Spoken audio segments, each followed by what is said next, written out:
ధనమేరా అన్నిటికీ మూలం అన్నది పాత మాట. కులమేరా పార్టీలకు మూలం అనేది కొత్త మాట. కులాల్ని మచ్చిక చేసుకుంటేనే అధికారం. స్థానిక సంస్థల ఎన్నికల నేపథ్యంలో పార్టీలన్నీ కుల రాజకీయాలు మొదలుపెట్టేశాయి. ఇందులో ఒక అడుగు ముందే ఉంది బీఆర్ఎస్ పార్టీ. గులాబీ బాస్ కేసీఆర్ స్థానిక సంస్థల ఎన్నికల్లో గెలుపు కోసం స్కెచ్ గీశారు. ప్రభుత్వ వైఫల్యాలు అన్నింటినీ ప్రజల ముందు పెట్టాలని సంకల్పించారు. సభలు పెట్టి అన్నింటినీ గంపగుత్తగా చెప్తే ప్రజల్లోకి లోతుగా వెళ్లదని, అందుకే కులాల వారీగా ఏ కులం సమస్యల్ని ఆ కులం వారికి చెప్పి ప్రభుత్వాన్ని ఇరుకునబెట్టి ఆ వ్యతిరేకతను ఓట్లుగా మలుచుకోవాలని భావిస్తున్నారు కేసీఆర్. కులాల వారీగా మీటింగులు మొదలుపెట్టారు బీఆర్ఎస్ వర్కింగ్ ప్రెసిడెంట్ కేటీఆర్. ఎల్లారెడ్డిలో దళిత ఆత్మగౌరవ సభలో పాల్గొన్నారు. తమ అధికారంలో ఉన్నప్పుడు దళితులకు దళిత బంధు ఇచ్చామని, రేవంత్ సర్కార్ మాత్రం ఎస్సీలను మోసం చేసిందని ఆరోపించారు ఆయన.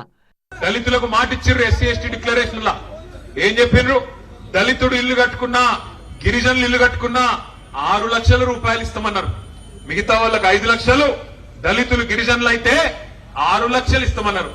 6 పైసలను వచ్చినాయా? బీఆర్ఎస్ అధికారంలో ఉన్నప్పుడు కూడా కులాల వారీగా పథకాలు పెట్టి ఆయా వర్గాల్ని ఆకట్టుకుంది. విపక్షంలో ఉన్నప్పుడు కూడా అదే ట్రెండ్ ఫాలో అవుతోంది. శుక్రవారం దళిత ఆత్మగౌరవ సభ పెట్టిన బీఆర్ఎస్ త్వరలో బీసీ రిజర్వేషన్ల అమలు కోసం కరీంనగర్ లో బీసీ ఆత్మగౌరవ సభ పెట్టాలని యోచిస్తోంది. ఆ తర్వాత మైనార్టీల సభ నిర్వహించాలని ప్లాన్ చేస్తోంది. కల్తీ కల్లు అంటూ గౌడ వృత్తిపై కాంగ్రెస్ ప్రభుత్వం దెబ్బకొడుతోందని ఆరోపిస్తున్న బీఆర్ఎస్ త్వరలోనే గౌడ గర్జన సభ నిర్వహించాలని యోచిస్తున్నట్టు సమాచారం. అన్ని వర్గాలను కాంగ్రెస్ ప్రభుత్వం మోసం చేస్తోందన్నారు కేటీఆర్. ఈస్ట్ ఇండియా కంపెనీలకు కాంట్రాక్ట్లు పోతున్నాయి. కేసీఆర్ ఉండగా నేను వచ్చినాక మొత్తం మార్చేస్తా అంటాడు. ఇప్పుడు రెమో అన్నట్టు ఏం చెప్తాడు? మళ్ళా ఆంధ్రోళన పిలిచి వాళ్ళకి పెద్దపీట వేసి మళ్ళా కాంట్రాక్ట్లు వాళ్ళ చేతుల్లోనే పెడతాడు. ఇలా చెప్పుకుంటా పోతే 1-2 కావు. రేవంత్ రెడ్డి కథలు బందున్నాయి. ఒక ఎస్టీలను రైతులనే కాదు, ఆడబిడ్డల్ని మోసం చేసిండు.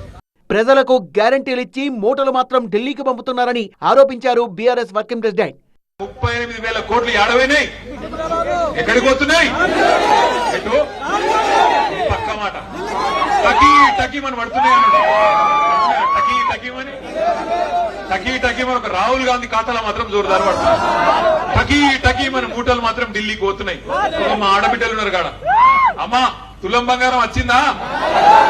2,500 వచ్చిందా? మళ్ళా ఓటేద్దామా కాంగ్రెస్ కు? ప్రజలు తమకు ఏ స్థానం ఇస్తే ఆ స్థానానికే పరిమితమవుతామన్నారు కేటీఆర్. ఎలక్షన్లు వచ్చినాయి కాబట్టి, ఓట్లు వచ్చినాయి కాబట్టి, ఇప్పుడు డబ్బలలో మళ్ళా ఓట్లు వేసేది ఉన్నది కాబట్టి రైతు బంద్ చేసి ఇక చేసుకోపోతే సంబరాలు అంటున్నాడు. వేద్దామా మరి? మళ్ళా గుద్దుదామా? మీ ఇష్టం. నేనేమంటున్నా అంటే మాకేం నష్టం లేదు, మాకేం కష్టం రాలే. మీరు ఏడ కూర్చోమంటే కాడ కూర్చుంటాం. మీరు ప్రభుత్వంలో నుండి కేసీఆర్ ముఖ్యమంత్రిగా ఉండాలి, పని చేయాలి, మళ్ళా బాగుండాలంటే మీ చేతుల్లోనే ఉన్నది. వద్దు మేము గిట్లనే మోసపోతాం, వాని లంగ మాటలు, వాని తిట్లు అవే బాగున్నాయి, అవే ఇంటాం, అవే చూసుకొని మురుస్తాం, అవిటితోనే మా కడుపు నింపుకుంటాం అంటే మీ ఇష్టం. మాకు వచ్చిన ఇబ్బంది ఏం లేదు. పాలన చేతకాక రేవంత్ చేతులెత్తేస్తున్నారని మండిపడ్డారు కేటీఆర్. కేసీఆర్ ఉన్నప్పుడు రైతు బంద్ ఆగిందా? కళ్యాణ లక్ష్మి ఆగిందా? కేసీఆర్ కిట్ ఆగిందా? ముసలోళ్ళ పెన్షన్లు ఆగినాయా? గురుకులాల సన్నబియ్యం పెట్టుడు ఆగిందా? మరి ఏం ఆగలేదు కదా. రూపాయి ఆదాయం లేకపోయినా కేసీఆర్ నడపలేదా? నడిపేటోడికి దమ్ముంటే, నడిపేటోడు మొగోడైతే